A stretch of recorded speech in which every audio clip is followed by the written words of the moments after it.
নমস্কার সবাইকে। আজকে আমি বানাবো হচ্ছে পরোটা।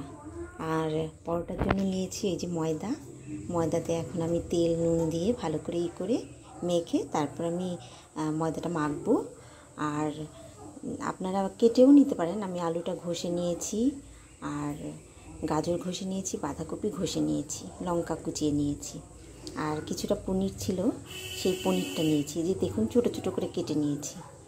এই পরোটাটা আপনারা জলখাবারেও খেতে পারেন, বাচ্চাদের টিফিন বক্সেও দিতে পারেন। কিভাবে বানাই দেখুন। এখন আমি ময়দাটা মেখে নিচ্ছি।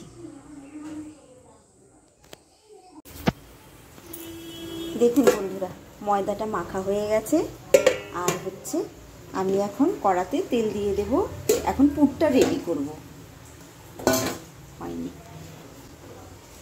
ময়দাটা মেখে নিয়েছি, ময়দাটা চাপা দিয়ে রেখেছিলাম, আর এগুলোকে ভালো করে ধুয়ে নিয়েছি।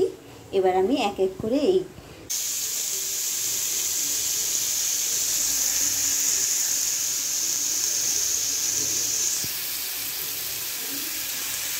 নুন দিয়ে দেবো,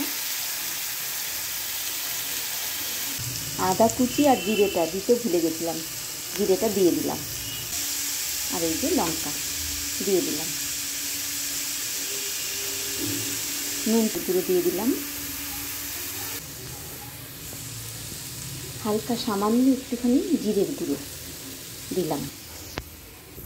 এবার আমি এর মধ্যে এই পনিরটা যে কেটে রেখেছি ছোট ছোট করে সেটা দিয়ে দেব।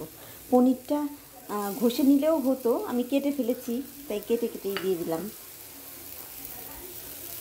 পনিরটা এইভাবে করে দিয়ে দেব। এবার সামান্য একটু গরম মশলা দিয়ে দেব। এই যে পুরটা দিয়ে, ঘরে একটু চিজ ছিল সেটা ঘষে দিয়ে দিই। পুরটা ভরে নিয়েছি, এবার দিয়ে দিই।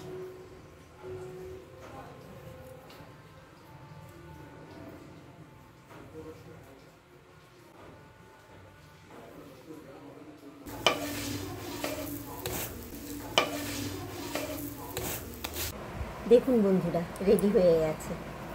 এই দেখুন কি সুন্দর একটি খাবার, সস দিয়ে আপনারা খেতে পারেন।